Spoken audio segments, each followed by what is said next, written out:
अब हम next theorem करने जा रहे हैं हेडमार्ड 3 सर्कल थ्योरम। हेडमार्ड 3 सर्कल थ्योरम में क्या है, ये कहता है कि सपोज एफ जेड कोई भी एनालिटिक फंक्शन है in the ring shaped region Z1 to R1 to R3। Clear. एक रिंग शेप्ड फंक्शन है आपके पास, एक R1 रेडियस है बेटा और एक R3 रेडियस है। ये R3 होगी सपोज, ये R1, तो ये रिंग शेप बनी ना, रिंग शेप रीजन बना। तो ये कहता कि कोई फंक्शन इसके अंदर क्या है, एनालिटिक है। कोई फंक्शन एफ जेड इस रिंग के अंदर क्या है, एनालिटिक है। और ये कहता कि R2 इसके बीच में रेडियस है, R1 और R3 के बीच में रेडियस क्या है, R2, यानी एक तीसरा सर्कल है R2 रेडियस का। अब ये कहता कि मान लिया कि Mi क्या है बेटा, ये एफ जेड कैसा एनालिटिक फंक्शन है। एनालिटिक फंक्शन है तो उसकी बाउंड्री के ऊपर क्या होगी, मैक्सिमम वैल्यू अटेन करेगा। तो Mi हमने क्या ले ली, एफ जेड की मैक्सिमम वैल्यू ले ली तीनों सर्कल के ऊपर, यानी R1 के ऊपर ले ली M1, R2 के ऊपर ले ली M2 और R3 के ऊपर ले ली M3। क्लियर, क्योंकि I को वेरी करवा दिया ना, रिस्पेक्टिवली वेरी होगा। तो R1 होगा तो M1 होगा, R2 होगा तो M2 होगा, R3 होगा तो M3 होगा। तो ये कहता कि तो इस रिलेशन को बताओ कि ये रिलेशन सेटिस्फाई होगा। ये रिलेशन हमें प्रूव करके दिखाना है। ओके, अब ये एफ जेड कैसा बेटा, एनालिटिक है। यदि कोई फंक्शन एनालिटिक है तो उसकी कोई जेड मल्टीप्लिसिटी हो सकती है, नहीं होगी तो लैम्डा की वैल्यू 0 हो जाएगी, लेकिन हो भी सकती है।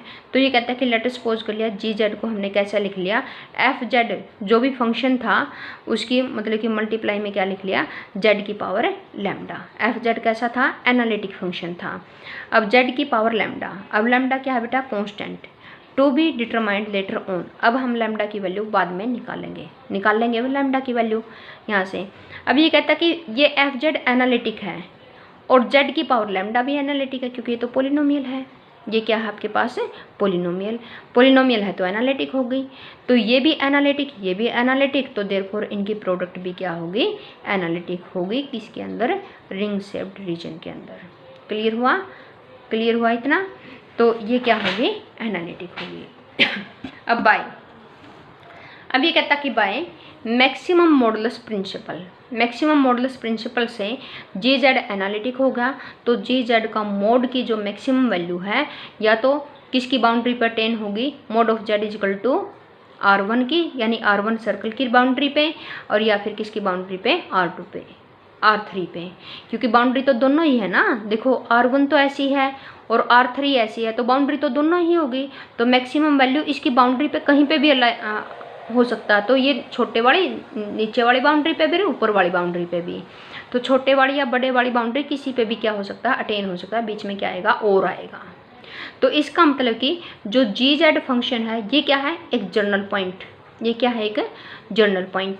और ये क्या है, इन दोनों की हमने क्या निकाल ली, R1 लैम्डा इंटू में M1 और R3 लैम्डा इंटू में, यानी यहाँ पे भी हमने मैक्सिमम वैल्यू निकाल ली ऊपर वाली बाउंड्री पे, और नीचे वाली बाउंड्री पे भी हमने क्या निकाल ली, मैक्सिमम वैल्यू निकाल ली। नीचे वाली पे क्या आई, R1 लैम्डा M1, और ऊपर वाली पे क्या आई, R3 लैम्डा M3। अब इनमें से जो मैक्सिमम वैल्यू होगी उससे भी लेस देन इक्वल टू कौन होगा, जी जेड। क्यों होगा, क्योंकि ये मैक्सिमम वैल्यू किसकी आई है, एक तरह से ये जी जेड की ही तो मैक्सिमम वैल्यू आई है। और इनमें से भी जो मैक्सिमम वैल्यू आएगी वो क्या होगी, ग्रेटर देन इक्वल टू किससे होगी, जी जेड से, क्योंकि ये है जर्नल पॉइंट और ये है मैक्सिमम वैल्यू। क्लियर हुआ, ये जर्नल पॉइंट की बात कर रहे हैं यहाँ पे, और यहाँ पे मैक्सिमम की। अब जी जेड को खोल दो, जी जेड क्या लिया था, जेड की power lambda F of Z, यहाँ पे सेम रहने दो। उसके बाद ये कहता कि ये रिलेशन किन के लिए सेटिस्फाई है, ये कहता है ये उन सभी जेड के लिए सेटिस्फाई है जो R1 और R3 के बीच में लाई करते हैं, यानी इस रिंग के अंदर जितने भी जेड पड़े हैं उन सभी के लिए ये क्या है, सेटिस्फाई है। क्लियर हुआ इतनी बात। तो आल्सो ऑन द, ये कहता है कि जो R2 हमने बीच वाला सर्कल लिया है ना, तो ये तो उसके लिए भी क्या होगा, सेटिस्फाई होगा R2 के लिए भी। तो देयरफॉर यदि हम यहाँ से R2 यानी mod of z is equal to R2, तो इसका मतलब कि R2 की पावर कितनी हो जाएगी, लैम्डा, और एफ ऑफ जेड। क्लियर हुआ। तो ये किससे लेस देन इक्वल टू हो जाएगा, इससे। अब एफ ऑफ जेड का अगर हम यहाँ से मोड अलग अलग करें तो एफ ऑफ जेड का मोड R2 के ऊपर R2 के ऊपर कितना होता है M2, इसकी मैक्सिमम वैल्यू M2 होती है। तो ये कहता है कि now we choose the lambda, ये कहता है कि हम लैम्डा क्या है अपनी तरफ से चूज करना है, यानी लैम्डा कोई भी कांस्टेंट है। ये कहता है कि हम लैम्डा को अपनी तरफ से बेस्ट चूज करेंगे, जो बेस्ट रिजल्ट दें। तो इसके लिए चूज करने के लिए क्या होगा, देखो this is done by making the two expression on right hand side of first equal. ये कहता है कि ये कब, मतलब कि लैम्डा को हम बेस्ट से बेस्ट कब चूज कर सकते हैं, ये कहता है कि लैम्डा को हम बेस्ट से बेस्ट तब चूज कर सकते हैं जब ये दोनों वैल्यू इक्वल हो जाएं। ये दोनों वैल्यू इक्वल होंगी तो यहाँ से R1 की पावर लैम्डा, R3 की पावर लैम्डा, इसको इसके नीचे ले आओ, इसको इसके नीचे ले आओ। तो यहाँ से हमें लैम्डा चूज करना है, तो taking logarithm on both side, और लैम्डा की वैल्यू कितनी आ गई, लैम्डा की वैल्यू इतनी आ गई। देखो यहाँ से क्लियर हुआ, taking logarithm on both side. तो लोग ये लैम्डा पावर आ गया, लॉग ऑफ दिस और लॉग ऑफ दिस, ये लॉग ऑफ दिस ये इसके नीचे चला जाएगा। समझ आ गया। अब 10 on mod of z is equal to R2, किसकी बात कर रहे हैं हम, सर्कल 2 की। वी गेट फ्रॉम फर्स्ट, तो R2 का लैम्डा, एफ ऑफ जेड का मोड, ये मोड अलग अलग करेंगे तो इसकी मैक्सिमम वैल्यू पुट करेंगे, इसकी मैक्सिमम वैल्यू पुट करेंगे वो M1 है। तो यहाँ से ये किससे लेस देन इक्वल टू आएगा, R1 की पावर लैम्डा इंटू में M1। क्लियर हुआ, क्योंकि ये तो एक जर्नल पॉइंट हुआ और ये क्या हुआ, उसकी बाउंड्री की मैक्सिमम वैल्यू। तो जर्नल पॉइंट हमेशा लेस देन रहेगा इन कंपेरिजन बाउंड्री की मैक्सिमम वैल्यू से। तो एफ ऑफ जेड का मोड यहाँ से किससे लेस देन इक्वल टू आ गया, R1, इसको इसके नीचे ले जाओ, R1 डिवाइडेड बाई R2 की पावर लैम्डा इंटू में कैपिटल M1। क्लियर हुआ इतना। उसके बाद क्या हो गया, देखो एफ ऑफ जेड यहाँ से क्या हुआ, देखो f of z is less than equal to this. अब मैं चाहती हूँ कि R2 ऊपर ले जाए और R1 नीचे, यानी इसको मैं रेसिप्रोकल करना चाहती हूँ, तो ये पावर माइनस में कर दो, क्लियर हो जाएगी रेसिप्रोकल। तो यहाँ पे क्या आ जाएगा, एफ ऑफ जेड का mod is less than equal to R2 divided by R1, और इसकी पावर कितनी हो जाएगी, माइनस का लैम्डा इंटू में M1 आ गया। अब देखो ध्यान से, ये इतना आ गया आपके पास। ये जेड क्या था, यहाँ पे जेड R2 से लिया था, देखो ध्यान से, mod of z is equal to R2। अब इसकी जो मैक्सिमम वैल्यू है R2 की वो कितनी है, M2 है। अब ये जो जेड है ये क्या है, for all z belongs to mod of z is equal to R2, ये ऐसा है। लेकिन इस बाउंड्री से कोई भी पॉइंट अगर उठाएंगे वो इस रिलेशन को सेटिस्फाई करता है। तो इसका मतलब कि इसका वो पॉइंट भी इस रिलेशन को सेटिस्फाई करेगा जिसके ऊपर मैक्सिमम वैल्यू आएगी। तो इसका मतलब कि M2 भी इसको क्या करेगा, सेटिस्फाई करेगा। क्लियर हुआ इतना। दोबारा बताऊं, ये कहता है कि ये सभी के लिए ये रिलेशन होल्ड होता है।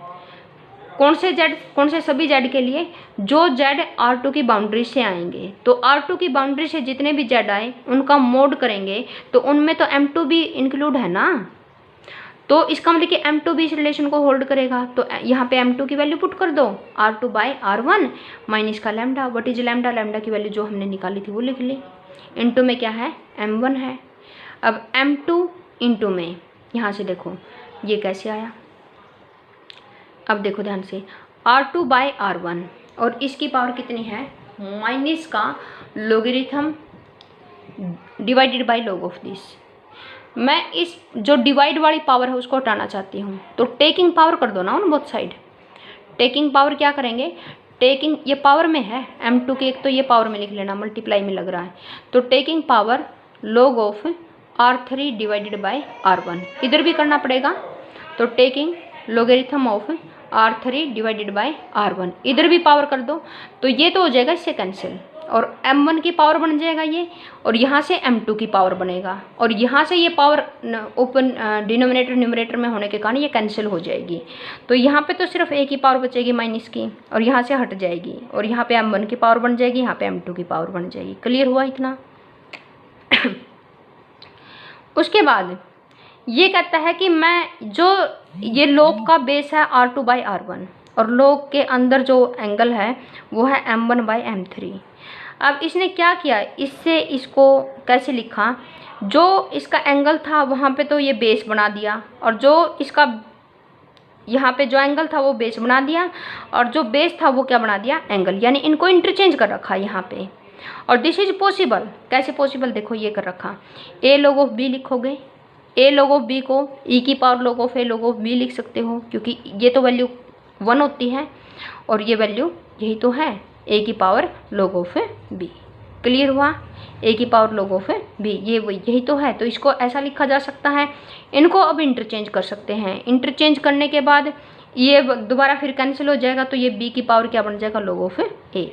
यानी कहने का मतलब कि ए की पावर log ऑफ बी की फॉर्म है, तो हम बी की पावर log ऑफ ए में कन्वर्ट कर सकते हैं इसको।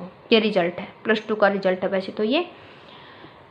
फिर ये इससे ये कन्वर्ट हो गया m2 log ऑफ, अब यहाँ से m2 log ऑफ क्या आ गया, R3/R1 is less than equal to m1 divided by ये m3 है, m3 को इसने यहाँ पे लिख लिया मल्टीप्लाई में, क्योंकि पावर नेगेटिव थी तो ऊपर जा कर के ये क्या होगी, पॉजिटिव, और m1 की नेगेटिव रही, क्योंकि m1 तो पहले न्यूमरेटर में था। क्लियर हुआ इतना, m1 न्यूमरेटर में था तो ये नेगेटिव रही, m3 डिनोमिनेटर में था, न्यूमरेटर में लिख दिया तो पॉजिटिव होगी, m1 की पावर ऑलरेडी पॉजिटिव थी, तो m2 की तो पावर एज इट इज़। अब देखो m1 और m1 यहाँ पे भी, यहाँ पे m1 की पावर नेगेटिव, यहाँ पे m1 की पावर पॉजिटिव, बेस सेम है तो पावर ऐड हो जाएंगी, यानी m1 की पावर क्या बनेगी, m1 की power log of R3/R1 minus का log ऑफ R2/R1 ऐसी बनेगी। log m माइनस का log n का फॉर्मूला लग जाएगा log m/n, तो R3 डिवाइडेड बाय R1 और multiply R1 divided by R2, R1 से R1 कैंसिल हो जाएगा, तो R3/R2 आएगा। यहाँ पे ठीक कर लेना, कुछ बच्चों ने मिस्टेक कर रखी होगी, इस कॉपी में तो मिस्टेक थी। तो m1 की power log of R3/R2, n3 की पावर log ऑफ R2/R1 और यहाँ पे m2 की पावर log ऑफ R3/R1, तो यही क्या है, रिजल्ट है। ठीक है, हो गया प्रूफ, इसको देख लेना, कोई डाउट आए तो पूछ लेना।